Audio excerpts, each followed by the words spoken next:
يا ربنا اعترفنا بأننا اقترفنا وآننا أسرفنا على لظى أسرفنا.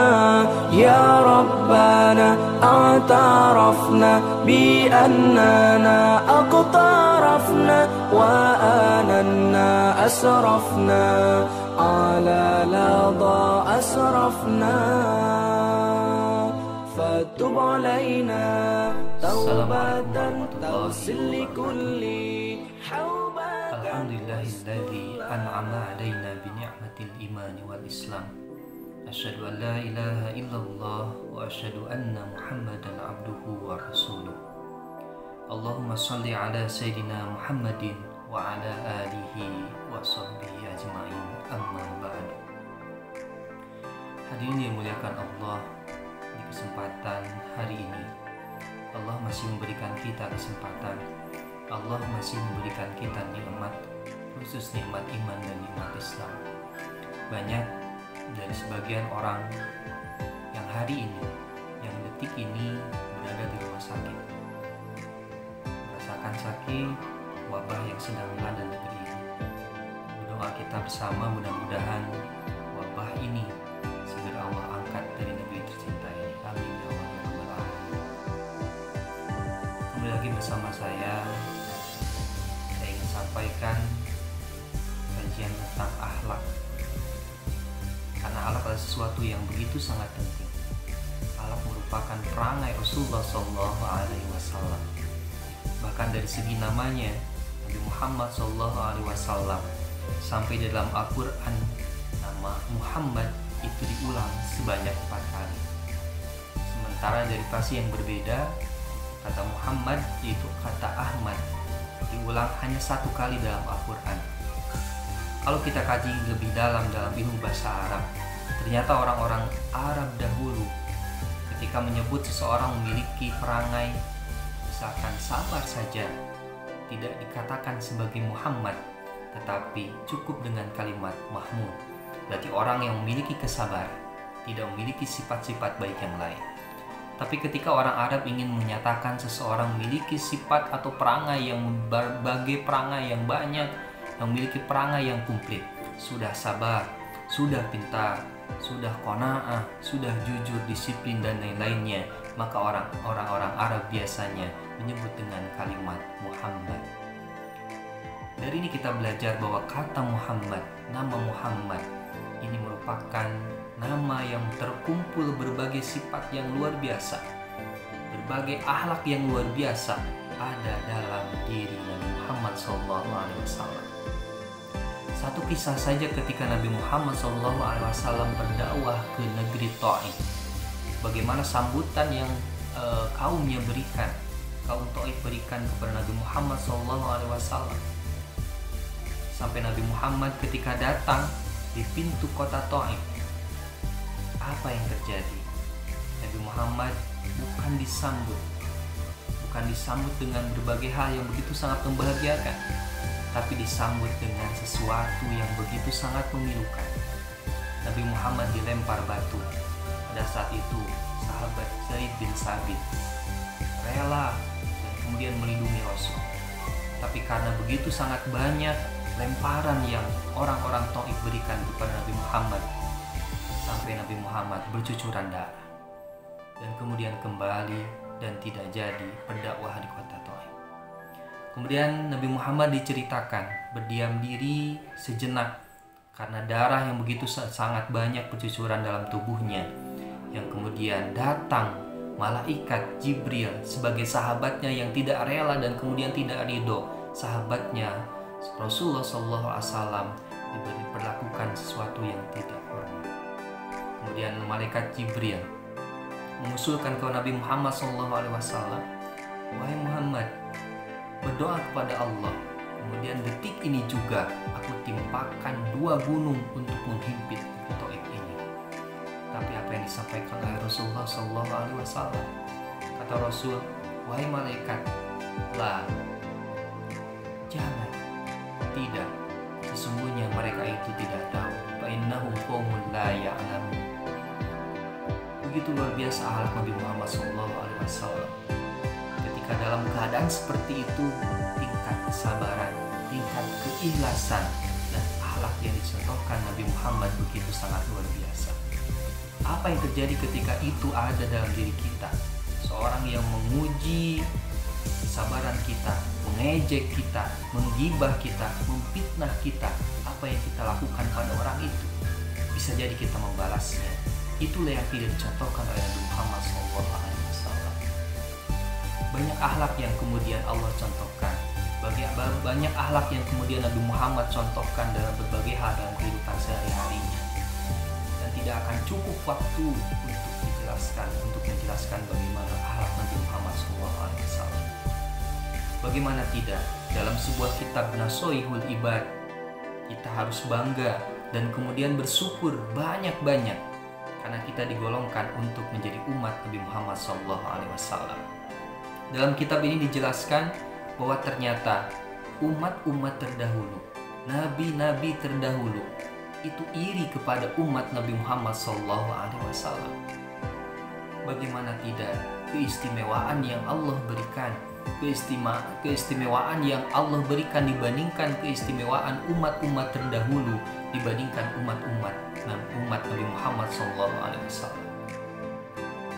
Dalam kitabnya dijelaskan setidaknya ada 4 yang kemudian Nabi Adam alaihissalam iri kepada Nabi Muhammad dan umatnya, terusus pada umat Nabi Muhammad yang tidak diberikan keistimewaan ini kepada umat-umat terdahulu. Yang pertama, Nabi Adam kemudian iri pada umat Nabi Muhammad. Ketika Nabi Adam, dalam sejarah kita tahu bersama, Nabi Adam adalah seorang nabi dan manusia pertama yang Allah ciptakan, dan kemudian Allah tempatkan di surganya.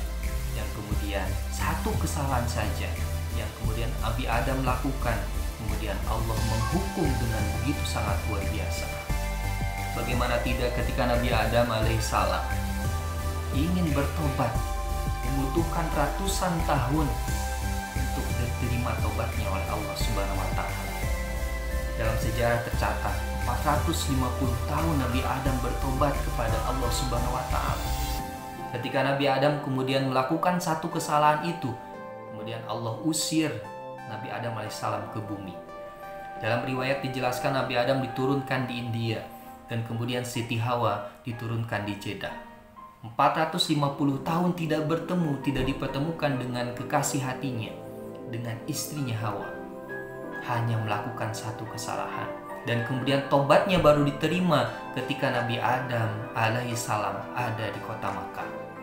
Kemudian Nabi Adam berkata, umat Nabi Muhammad tidak perlu datang ke Mekah untuk bertobat dan kemudian diterima tobatnya oleh Allah Subhanahu wa Ta'ala. Sementara aku 450 tahun aku bertobat kepada Allah Subhanahu wa Ta'ala, baru ketika aku datang dan tempatku di kota Makkah, baru Allah menurunkan tobatnya. Itu pun ketika aku menyandingkan nama Muhammad dalam doaku, ya Rabbi haqqi Muhammad. Kemudian Allah Subhanahu wa Ta'ala bertanya kepada Adam alaihissalam, wahai Nabi Adam alaihissalam, kenapa engkau membawa nama Muhammad? Bukankah Muhammad belum diciptakan olehku? Kemudian Nabi Adam alaihissalam menjawab, ya Rabb, sesungguhnya ketika engkau tiupkan ruh kepadaku pada saat dulu ketika hendak aku diciptakan olehmu, aku lihat di tiang-tiang pintu aras, aku melihat dan membaca nama Muhammad disandingkan dengan nama Allah Subhanahu wa Ta'ala. Sehingga aku berpikir, tidak mungkin ada makhluk yang kemudian namanya disandingkan dengan nama Allah Subhanahu wa Ta'ala, kecuali makhluk itu adalah makhluk yang mulia, yaitu Muhammad SAW. Dengan membawa nama Muhammad itulah taubat Nabi Adam alaihissalam di kota Makkah kemudian diterima Allah Subhanahu wa Ta'ala. Sehingga hari ini kita nggak perlu datang ke Makkah, kita nggak perlu datang ke Madinah untuk meminta tobat supaya tobat kita diterima. Cukup kita tobatan nasuha atas dosa yang kemudian kita lakukan, atas berbagai hal kehilapan yang pernah kita lakukan, maka Allah Maha Pengampun, Allah Maha Ghafur, Allah Maha Pengampun atas hambanya yang bertobat. Tapi pastikan tobat kita adalah tobatan nasuha, bukan tobat salatoh atau tobat sambal. Hari ini kemudian dia tobat, besok maksiat kembali. ada istilah tobat maksiat. Hari ini dia sholat, paginya dia sholat, kemudian malamnya dia maksiat kembali. Itu yang tidak diperkenankan. Kemudian yang kedua, Nabi Adam iri kepada umat Nabi Muhammad SAW. Kenapa iri? Ketika Nabi Adam berbuat kesalahan pertama di surganya Allah Subhanahu wa Ta'ala, kemudian Allah langsung pisahkan dengan Hawa pada saat itu pula. Tapi tidak itu terjadi pada umat Nabi Muhammad. Ketika melakukan satu kesalahan, bahkan tiap detik, tiap menit kita melakukan kesalahan, Allah tidak langsung menghukum dengan memisahkan dengan orang-orang yang kita sayangi. Bayangkan kalau ini diterapkan kepada umat Nabi Muhammad. 1 detik ini melakukan dosa, 2 menit ke depan melakukan dosa, Allah langsung pisahkan dengan istri kita, Allah pisahkan dengan anak kita, Allah pisahkan dengan orang-orang tersayang. Naudzubillah, semua naudzubillah. Kemudian yang ketiga, kata Nabi Adam alaihissalam, umat Nabi Muhammad SAW ketika berbuat kesalahan, ketika berbuat dosa, tidak langsung Allah cabut pakaiannya, tapi itu terjadi pada Nabi Adam alaihissalam. Ketika melakukan dosa, Nabi Adam alaihissalam dalam keadaan berpakaian. Tetapi ketika melakukan dosa itu Allah murka dan kemudian Allah cabut pakaian Nabi Adam alaihissalam. Bayangkan kalau misalkan kita hari ini kemudian berdosa, gibah orang, menceritakan keburukan orang, memfitnah orang, dan itu dosa. Kemudian Allah cabut pakaian kita sebagai tanda si pendosa itu. Mungkin ketika kita di jalan raya, kemudian melihat orang-orang yang kemudian berdosa, Allah cabut pakaiannya, itu sebagai penanda aib yang kemudian Allah tunjukkan di dunia. Tapi itu tidak terjadi kepada umat Nabi Muhammad SAW. Kemudian yang keempat, Nabi Adam iri kepada umat Nabi Muhammad SAW. Aku berbuat salah di dalam surga dan kemudian satu kesalahan saja aku diusir dari surga. Tapi umat Nabi Muhammad ketika melakukan dosa, ketika melakukan kesalahan di dunia, tapi ketika bertobat ada kemungkinan akan masuk ke surga. Nabi Adam alaihissalam tempatnya di surga, melakukan dosa tetapi diusir ke bumi, ke dunia. Tapi umat Nabi Muhammad tempatnya di dunia, melakukan berbagai dosa, tidak pernah terhitung dosanya, tapi ada kemungkinan dosa. Seperti dalam hadis, ketika seseorang dalam hatinya ada lafaz la ilaha illallah, maka yadkhulul jannah, maka akan masuk surga. Bersyukurlah kita, mudah-mudahan kita digolongkan oleh Allah menjadi orang-orang atau umat Nabi Muhammad SAW yang nanti, yang kelak akhirat, di akhirat nanti kita akan digolongkan dan bersama Nabi Muhammad SAW. Seperti sahabat-sahabat dulu yang ketika merindukan dan mendambakan tempat begitu sangat strategis nanti di akhirat, yaitu tiada lain bersama Rasulullah SAW. Jangan sampai tempat kita nanti bersama fans-fans kita, bersama artis-artis yang kita populerkan. Karena begitu pun ketika kita nanti dibangkitkan di hari akhir nanti, kita akan dibangkitkan dengan orang-orang yang kita sukai.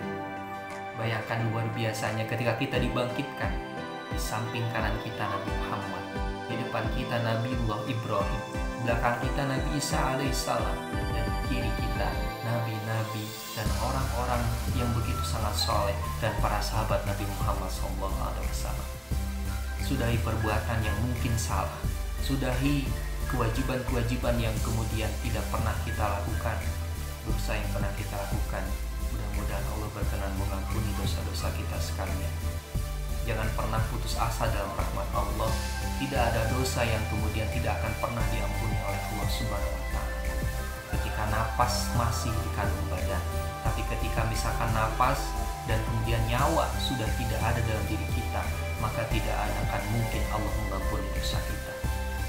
Seperti beberapa riwayat hadis menjelaskan, orang-orang yang ketika meninggal dunia, maka Allah tampakkan pahalanya, pahala kebaikannya Allah tampakkan.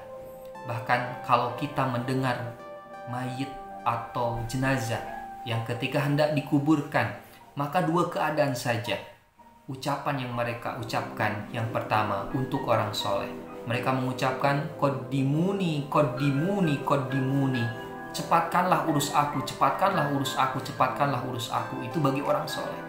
Orang soleh kenapa ingin cepat diurus ketika dia meninggal dunia? Karena malaikat telah menampakkan tempatnya nanti di mana. Begitu sangat indah sehingga dia ingin cepat diuruskan. Makanya sunat ketika orang meninggal dunia, maka cepat diurus. Tapi bayangkan keadaan kedua ketika orang itu kemudian orang tidak pernah sholat, jelek pada orang tua, ya detik demi detiknya menggosipkan orang dan lain-lainnya, maka dipastikan kata yang diucapkan si mayit dan jenazah ini bukan qaddimuni, tetapi ya wailaha, celaka aku, karena pada detik itu malaikat telah menampakkan bagaimana tempatnya nanti di neraka. Naudzubillah, semoga mudah-mudahan jadi golongkan menjadi orang-orang yang kemudian hendak meninggal nanti, malaikat datang, malaikat rahmat datang yang kemudian menampakkan pahala kebaikan kita di akhirat nanti. Itu saja yang bisa saya sampaikan, mudah-mudahan bermanfaat. Wallahul muwaffiq ila aqwamit thoriq. Wassalamualaikum warahmatullahi wabarakatuh.